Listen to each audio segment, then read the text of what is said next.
Hello बच्चों, स्वागत है आपका अपने YouTube चैनल एसआर क्लासेस पर एक बार फिर से। आज हम देखेंगे प्रकाश चैप्टर का सेकंड पार्ट। इससे पहले जो हमने प्रकाश चैप्टर का फर्स्ट पार्ट पढ़ा था, अगर आपने वो वीडियो अभी तक नहीं देखी है तो उस वीडियो का लिंक डिस्क्रिप्शन में दिया गया है। आप सबसे पहले वो पहली वीडियो देखें ताकि आपको सेकंड पार्ट और भी ज्यादा अच्छे से समझ में आ सके। सेकंड पार्ट में हमारा टॉपिक क्या है, एक बार उसके बारे में चर्चा कर लेते हैं। टॉपिक है किरण आरेखों का उपयोग करके गोलीय दर्पणों द्वारा बने प्रतिबिंबों का निरूपण। तो जब भी हम एक दर्पण के सामने खड़े होते हैं या कोई भी वस्तु दर्पण के सामने रखी होती है तो उसका एक प्रतिबिंब बनता है उस दर्पण में। तो उस प्रतिबिंब को और उस बिंब को उस दर्पण के साथ किरण आरेखों की हेल्प से हम किस प्रकार से कॉपी पर चित्रण करेंगे वो हमें आज इस वीडियो में सीखना है। और इसके लिए आवश्यक है कुछ नियमों को समझना, कुछ नियमों को याद करना, याद रखना उन चित्रों को बनाने के लिए। तो आज सबसे पहले हम उन्हीं नियमों के बारे में चर्चा करेंगे। आज हमें देखना है अवतल दर्पण के लिए वो नियम क्या है। तो अवतल दर्पण के लिए जो नियम है उसमें से आप पहला चित्र यहां पर देख पा रहे होंगे। यहां पर जो पहला चित्र है उस चित्र को समझते हैं एक बार। ये अवतल दर्पण बना हुआ है और इस अवतल दर्पण के बीचों बीच एक बिंदु है जिसका नाम है P, जिसे हम ध्रुव कहते हैं, हमने फर्स्ट पार्ट में पढ़ा था। इसके बाद यहां पर है एक बिंदु C जिसे हम वक्रता केंद्र कहते हैं, और C और P के बीचों बीच में एक बिंदु है जिसका नाम है F, जिसे हम मुख्य फोकस कहते हैं। देखते हैं पहला नियम क्या है अवतल दर्पण के लिए। किरण आरेखों को बनाने के लिए पहला नियम क्या है समझते हैं। तो जब भी कोई प्रकाश की किरण मुख्य अक्ष के समांतर आती है, समझिए ध्यान से, ये वाली जो रेखा है इस रेखा का नाम है, इस लाइन का नाम है मुख्य अक्ष, जिसे इंग्लिश में कहते हैं प्रिंसिपल एक्सिस। अब हम क्या कह रहे हैं, कोई एक किरण है, प्रकाश की किरण है, वो मुख्य अक्ष के समांतर आती है। तो जब वो समांतर आती है इस बिंदु पर टकराएगी, दर्पण के इस बिंदु पर टकराएगी, और दर्पण पर टकराने के बाद हमने पढ़ा हुआ है परावर्तन होता है। परावर्तन के बाद वो प्रकाश की किरण वापस लौट के आएगी, और प्रकाश की किरण जब वापस लौट के आएगी तो वो लौटकर मुख्य फोकस से गुजरेगी। कौन से बिंदु से गुजरेगी? मुख्य फोकस से गुजरेगी। ये है पहला नियम। एक बार इसे रिपीट करते हैं, समझ लेते हैं। जब कोई प्रकाश की किरण मुख्य अक्ष के समांतर आती है, परावर्तन के पश्चात वो मुख्य फोकस से गुजर जाती है। ध्यान रखेंगे, हम अवतल दर्पण के लिए पढ़ रहे हैं। इसके बाद हम देखेंगे दूसरा नियम, जिसे हम इस नियम का जस्ट विपरीत कहते हैं, विलोम कहते हैं, पहले वाले नियम का उल्टा नियम। तो इसमें देखिए हमें क्या समझना है। पहले नियम में हमने देखा कि प्रकाश की किरण मुख्य अक्ष के समांतर गई, फोकस से निकली। तो इसका विलोम क्या हो जाएगा कि जब कोई प्रकाश की किरण फोकस से निकलेगी तो वो इसके मुख्य अक्ष के समांतर निकल जाएगी परावर्तन के पश्चात। इसमें समझते हैं हम इसी चीज को। देखिए जब कोई प्रकाश की किरण मुख्य फोकस से गुजरी,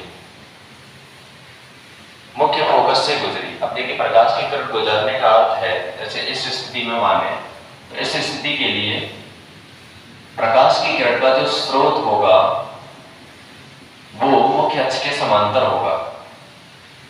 स्रोत होगा वो मुख्य अक्ष के समांतर होगा।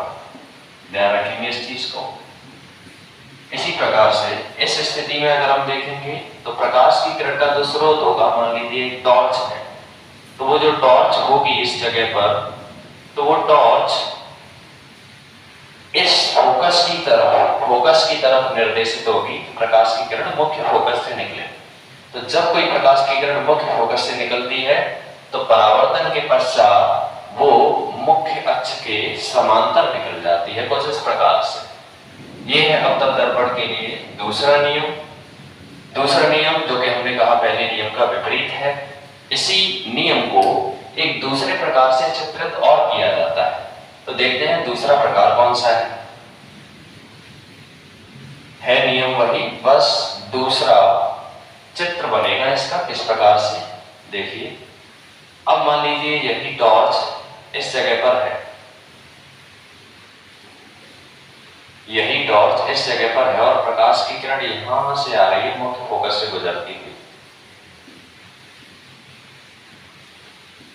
अब देखिए, जब प्रकाश की किरण मुख्य फोकस से गुजरती हुई यहां तक आई तो परावर्तन के पश्चात, इस बिंदु से परावर्तन के पश्चात वो मुख्य अक्ष के समांतर निकल जाएगी।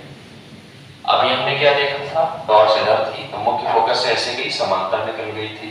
इसमें क्या है, टॉर्च ऊपर की तरफ है तो प्रकाश की किरण फोकस से आई और दर्पण से टकराने के बाद परावर्तन के पश्चात वो मुख्य अक्ष के समांतर नीचे निकली। तो ये है प्रकाश के चित्र को बनाने का दूसरा नियम अवतल दर्पण के लिए। इसके बाद देखते हैं तीसरा नियम क्या है। तीसरा नियम देखते हैं, जब प्रकाश की किरण वक्रता केंद्र यानी कि सी से निकले, सी से गुजरेगी। इस स्थिति में देखिए, मान लीजिए वो टॉर्च इस जगह पर बनी हुई है और इस टॉर्च से प्रकाश की किरण सीधी निकली जो कि वक्रता केंद्र से होती हुई निकल गई। अब देखिए, प्रकाश की किरण एक सीधी सरल रेखा में गमन करती हुई वक्रता केंद्र से निकली और जाकर के दर्पण से टकरा गई इस बिंदु पर। इस बिंदु पर टकराने के बाद अब हमें देखना है कि प्रकाश की किरण वापस किस प्रकार से जाएगी। तो इस प्रकाश की किरण के वापसी को समझने के लिए देखिए, प्रकाश के परावर्तन के नियम में हमने क्या पढ़ा था। प्रकाश के परावर्तन के नियमों में हमने पढ़ा था कि प्रकाश किरण जब आती है और परावर्तन के बाद वापस लौटती है तो दो कॉर्ड जहां पर बनते हैं, एक आई और एक आर, ये दोनों ही बराबर होते हैं। अगर कोई प्रकाश की किरण इस प्रकार से ना आकर के इस समतल दर्पण पर लंबवत सीधी सीधी आए 90 डिग्री का कोण बनाते हुए, यानी कि इस स्थिति में कॉर्ड आई का मान 0 हो जाएगा, क्योंकि ये प्रकाश की किरण यहां से आने के बजाय यहां से आ रही है, तो ये आई का मान बिल्कुल 0 हो जाएगा, घट जाएगा। और कॉर्ड आई 0 होगा तो कॉर्ड आर भी 0 हो जाएगा प्रकाश के परावर्तन के नियम के कारण। अब जब प्रकाश की किरण सीधी लंबवत आती है तो उसी दिशा में वापस भी लौट जाती है। ध्यान रखेंगे इस चीज को। कुछ होता है इसी प्रकार का इस चित्र में भी है। वक्रता केंद्र से जो इस दर्पण पर रेखा खींची जाएगी, इसे हम त्रिज्या भी कह सकते हैं। तो ये त्रिज्या इस दर्पण पर, इस दर्पण के किसी भी बिंदु पर 90 डिग्री का कोण बनाती है। और जब यहाँ पर 90 डिग्री का कोण बन रहा है, यानी कि आई बराबर 0, और उस स्थिति में कॉर्ड आर बराबर भी कितना हो जाएगा, 0। इसका अर्थ क्या होगा कि प्रकाश की किरण सी से निकलेगी, प्रकाश की किरण सी से निकलेगी और निकल करके दर्पण से टकराएगी। टकराने के बाद यानी कि परावर्तन के बाद वो किरण वापस उसी मार्ग पर लौट जाएगी। इसमें कोई भी किसी भी प्रकार का दूसरा मार्ग नहीं अपनाएगी। तो याद रखेंगे, जब कोई प्रकाश की किरण सी अर्थात वक्रता केंद्र से गुजरती है तो वो किरण परावर्तन के पश्चात उसी मार्ग पर लौट जाती है जिस मार्ग से वो आ रही थी। ये है प्रकाश के परावर्तन के लिए या फिर कहें किरण आरेखों को बनाने के लिए अवतल दर्पण का तीसरा नियम।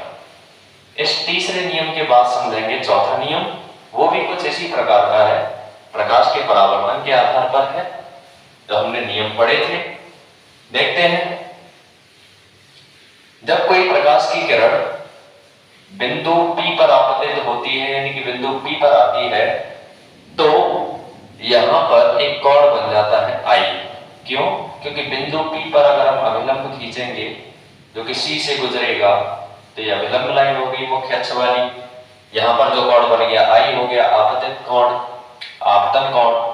तो I के बराबर कोण यानी इस तरफ I के बराबर R कोण बनाते हुए ये प्रकाश की किरण दूसरी दिशा से निकल जाएगी प्रकाश के परावर्तन के अनुसार ही। तो ये हो गया किरण आरेखों को बनाने का चौथा नियम जो हमने देखा अभी। तो ये जो चार नियम हमने पढ़े इसको हम अगले कुछ चित्रों में, 2 चित्रों में और एक बार देख लेते हैं। वो 2 चित्र क्या है, समझते हैं इनको भी। जैसा कि इसमें लिखा हुआ है, इसमें चित्र में आप देख पा रहे हैं पूरा का पूरा, यहां पर प्रकाश की किरण सी से होकर के निकली और सी पर ही ये वापस लौट गई। तीर के चिन्हों का ध्यान रखिए, किरण आरेखों में तीर के चिन्हों का बहुत ही ज्यादा महत्व होता है। बोर्ड परीक्षा में आपको तीर के चिन्ह हर हालत में बनाने ही बनाने हैं। इसी प्रकार से जब कोई प्रकाश की किरण बिंदु P पर आपतित होती है तो यहाँ पर I के बराबर आर्क और दूसरी दिशा में बनाते हुए वापस निकल जाती है। तो ये किरण आरेखों को बनाने के लिए अवतल दर्पण के कुछ नियम हैं। अगर आप इस चैनल पर नए आए हैं तो वीडियो को लाइक कीजिए, चैनल को सब्सक्राइब कीजिए, वीडियो को अधिक से अधिक शेयर कीजिए। Thank you.